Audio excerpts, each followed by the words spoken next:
Neste vídeo vou estar resolvendo um circuito série utilizando a lei de Kirchhoff para tensões. Bom, aqui a gente pode ver o circuito série. Temos aqui três resistores, um de 20 ohms, um de 30 e um de 50. E duas fontes, uma de 100 volts e uma de 30 volts. Mas observe que essas fontes elas não estão ligadas em série, elas estão ligadas em antissérie. A gente pode ver aqui pela polaridade, ó, o positivo dessa fonte. Se a gente não tivesse resistor aqui, ele estaria ligado no positivo dessa outra fonte. Então isso configura uma ligação antissérie. Então a gente poderia substituir essas duas fontes por uma única fonte com a polaridade da fonte maior de 70 volts.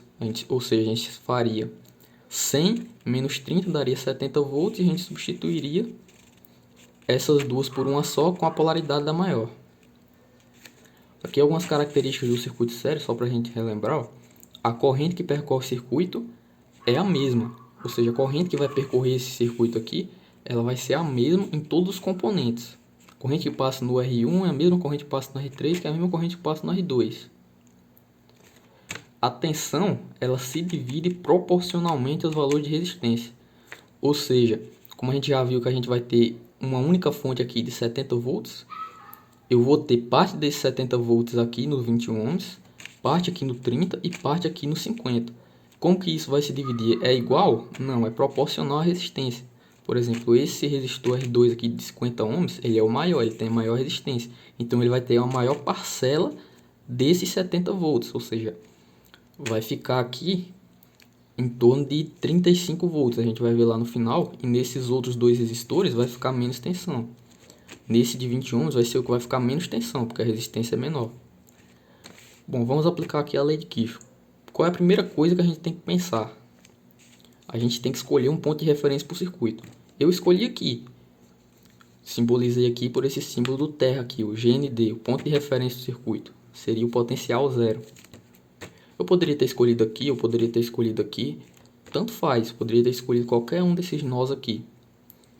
E depois que a gente escolhe o ponto de referência, a gente vai escolher o sentido da corrente que vai circular aqui. Eu escolhi esse sentido, mas eu poderia muito bem ter escolhido o sentido contrário.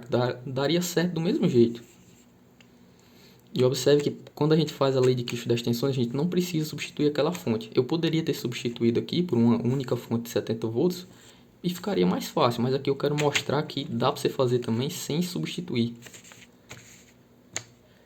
Bom, como que a gente vai analisar? A gente vai olhar, partindo desse ponto de referência, a gente vai girar a malha no sentido que a gente escolheu para a corrente. Por exemplo, a corrente está girando nesse sentido aqui, saindo daqui. A primeira coisa que ela vai enxergar vai ser essa fonte aqui. Observe que a polaridade negativa está na frente. Então a gente escreve aqui menos V1. Aqui nesse resistor a gente vai ter uma queda de tensão VR1. O resistor ele é um elemento passivo. Então a corrente sempre vai entrar no positivo e vai sair no negativo. A queda de tensão sempre vai ter essa polaridade aqui no elemento passivo, que é uma resistência. Então, vamos escrever aqui mais VR1, que é a tensão em cima do VR1, mais 30. Observe que a corrente está chegando no potencial, no polo positivo aqui dessa fonte de tensão. Então, mais V2, mais VR3, mais VR2. Igual a zero. Por que igual a zero? Porque eu fechei a malha aqui, ó. Cheguei no meu ponto de referência. Agora substituindo, V1 a gente sabe que é 100 volts. VR1, pela lei de Ohm, a gente sabe que a tensão ela é igual a resistência vezes a corrente. A corrente que vai passar aqui é a mesma porque o circuito é série.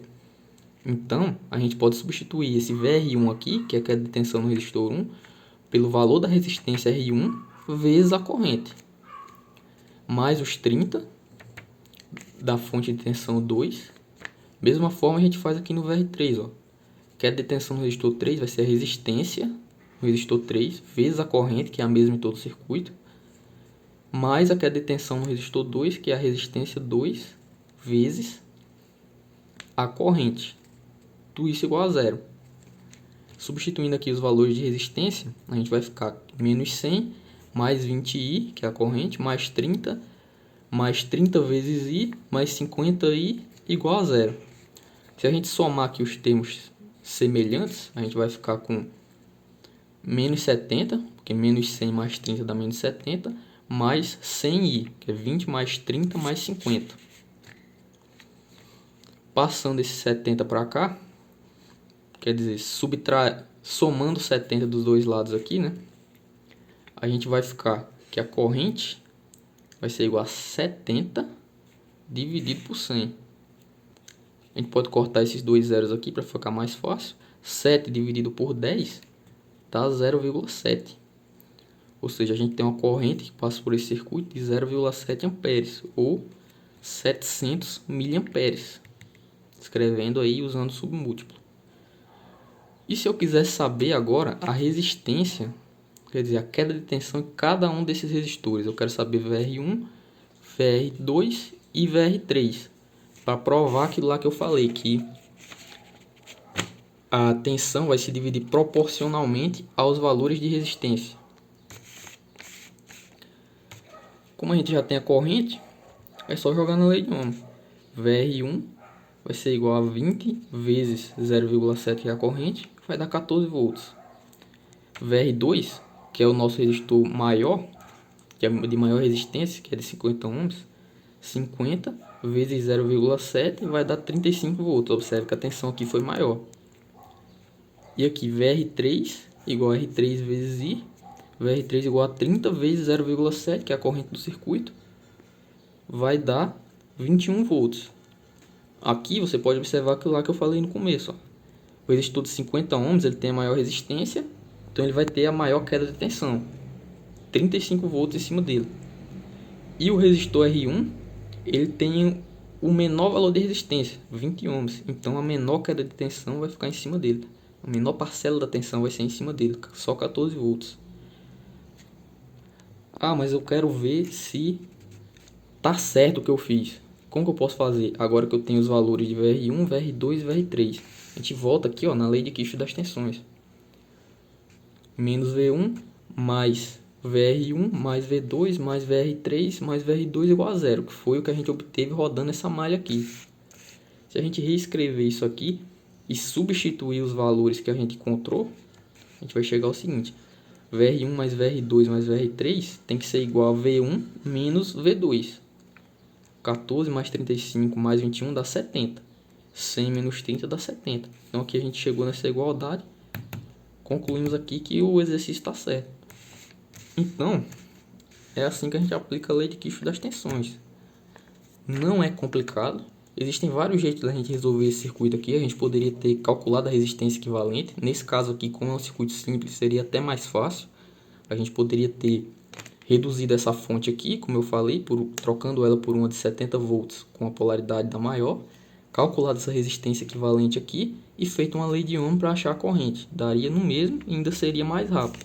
Mas o intuito do vídeo era mostrar a lei de Kirchhoff das tensões.